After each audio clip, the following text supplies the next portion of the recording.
नमस्कार मित्रांनो, आपल्या सर्वांचे स्वागत आहे माझ्या यूट्यूब चॅनलवर. तर रेविट आर्किटेक्चरच्या या नवीन व्हिडिओमध्ये आज आपण बघणार आहोत की रेविटमध्ये डोअर आणि विंडोचं शेड्यूल कसं करतात. तर आपण मागच्या व्हिडिओमध्ये फ्लोर प्लॅनचं वर्किंग ड्रॉइंग कसं करतात ते बघितलं. आज आपण डोअर विंडोचं शेड्यूल बघणार आहोत. तर आपण बघितलं तर आपण इथे हे डोअरची ही हे 4 फूट डबल हे असं हे जर नाव आहे आणि ते हे मार्क आहे. तर आपल्याला आपण कसं करतो की एक D1 देतो. D1चा हा एक प्रकार आहे. मग D2चं आपलं हे 3 फुटाचं हे D2 आहे. मग D3 आहेत हे. तर हे आपल्याला मार्क करायचे आहेत. समजा आता इथे आपण एडिट टाईप मध्ये गेलो. ओके, आणि इथे हा टाईप मार्क आहे. इथे एकदा चेंज करायचा आहे, म्हणजे इथे समजा हा D1 टाकला आणि इथे सुद्धा हा आहे, तो इथे सुद्धा D1 टाकायचा आहे. ओके, त्यानंतर याला सिलेक्ट करून एडिट टाईप मध्ये जो इथे एकदा रिनेम करायचा याचं सुद्धा, याला सुद्धा D2, इथे सुद्धा हा D2 ओके करायचा आहे आपला. याला बहुतेक रिनेम करायचं राहिलं, हा आहे तो D1. ओके ओके, याला सुद्धा edit type rename D3. Okay, D3 okay. आणि इथे जे हा या डोअरचे प्रॉपर्टीज आहेत, इथे सुद्धा 3 करायचं. इथे जर चेक केलं तर इथे सुद्धा हा D3 ओके करायचं आहे. आपलं हे डोअर्सचं माझ्या मते इथे D1 झालं. हे मार्क आहे तिथं आपल्याला नाव चेंज करायचं आहे. याला D2 हे बघायचं इथे, हे सुद्धा D2 करायचं आहे. ओके, हा सुद्धा D2 ओके. हा D3 आहे, हा D3 आहे. ओके, आता हा जो विंडो आहे याला एडिट टाईप मध्ये जाऊन रिनेम करून घेऊ. याला आपण नाव देऊ W1. ओके, ही किचनची आहे, याला आपण नाव देऊ W2. ओके, आणि हा जो व्हेंटिलेटर आहे याला आपण नाव देऊ रिनेम V. नुसतं नाव देऊ, ओके करायचं.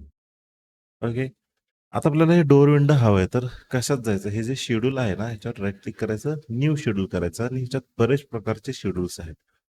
आपण एक डोअरचं घेतला, तर सुरुवातीला पण डोअरचे घेऊ. ओके करू.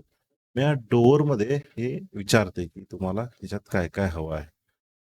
तर मग आपण एक असेंब्ली नाव एक घेऊ. त्यानंतर आपल्याला हा टाईप एक घेऊ.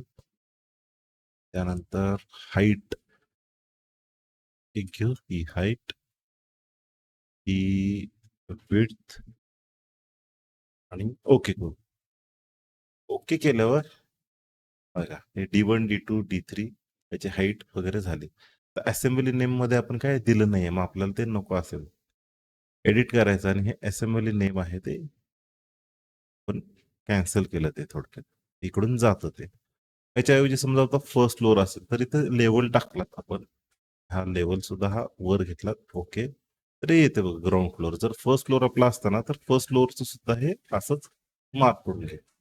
हे आपलं झालं डोअर, म्हणजे हा टाईप झाला, हा D1 D2 D3, आणि ही उंची झाली आणि ही आपली रुंदी झाली. सेम असंच आपल्याला आता करायचं आहे न्यू शेड्यूल विंडोसाठी. सगळ्यात शेवटीचं असतं विंडो. ओके, आपल्याला फर्स्ट कॉलम आपण लेवलचा टाकू, हा लेवल. त्यानंतर टाकू आपण टाईप, त्यानंतर हाईट, हाईट नंतर विड्थ. ओके, तर बघा हे विंडोचं आपलं मार्क झालं. आता हे जे मार्किंग आहे, आपण जे आपण W1 W2 आणि V आहे, हे आपल्याला आता मार्क करायचं आहे ह्याच्यामध्ये. आता ह्याच्यात बघितलं तर दिसत नाहीये, ते कसं मार्क करायचं? अनोटेट मध्ये जायचं आणि इथे हे टॅग बाय कॅटेगरी करायचं. हा झाला, किंवा कंट्रोल सेट करतो मी, जर अॅनोटेट मध्ये गेलात आणि टॅग ऑल केलात, हे डोअर टॅग्स आणि हे विंडो टॅग्स ओके केलात की त्याचे हे टॅग्स येतात. W1 sorry D1 D2 D3 D3 आता हे तर विंडोजचे आलेले नाही आहेत. तर मग हे विंडोजसाठी आपल्याला इथे एडिट टाईप मध्ये W1 आहे ना, इथे आपल्याला हा W1 करायचा आहे. ओके, तर हा W1 चा आला बघा. हा आपला W2 आहे, हा W1 चा इथे आलेलाच आहे.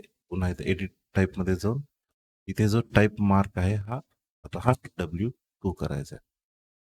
ओके, हा W1 आहे आणि हा जो व्हेंटिलेटर आहे याच्यामध्ये सुद्धा जाऊन एडिट टाईप मध्ये जाऊन हा टाईप मार्क आहे इथे फक्त आपल्याला V एंटर करायचं आहे. तर हे आपलं टॅगिंग हे झालंय बघा. आता समजा आपल्याला हे थोडं आपल्याला कंट्रोल दाबून घेऊन आपल्याला बाहेर घ्यायचं आहे, आपण हे बाहेर मूव्ह करू शकतो.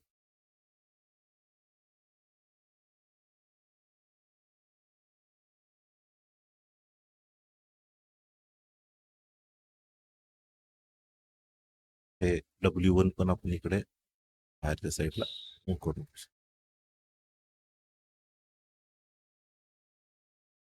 ओके, हे एवढं सोपं आहे. म्हणजे आपल्याला CAD मध्ये कसं मॅन्युअली करायला लागतं, Revit मध्ये बघितलं तर Revit मध्ये आपल्याला हे ऑटोमॅटिक इथं जनरेट होऊन जातं.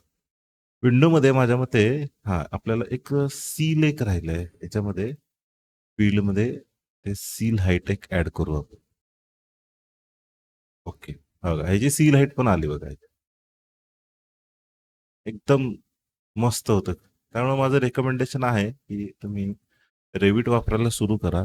एक एक ट्युटोरियल्स मी जे देतोय ते तुम्ही जर फॉलो करत गेलं ना, तुम्हाला आपोआप त्याच्यात मास्टरी येईल. आणि एकदा रेविटमध्ये मास्टरी आली ना, तर तुमचं ड्रॉइंग वर्क आहे ना, ऑटोकॅड आणि रेविटमध्ये जर फरक बघितला ना, तर ऑटोकॅडपेक्षा रेविटमध्ये 50% जास्त स्पीड आपल्याला मिळतो. एकदा मास्टरी मिळवली की सगळं तुम्हाला आपोआप येऊन जाईल. कारण याचा स्पीड फार बेस्ट आहे एकदम. पुन्हा एस्टिमेशन, क्वांटिटीज काढायला तर फार बरं पडतं आणि एकदम ॲक्युरेट येतं. तर आजचा व्हिडिओ हा इथेच संपतो. भेटू नेक्स्ट व्हिडिओने. Bye bye.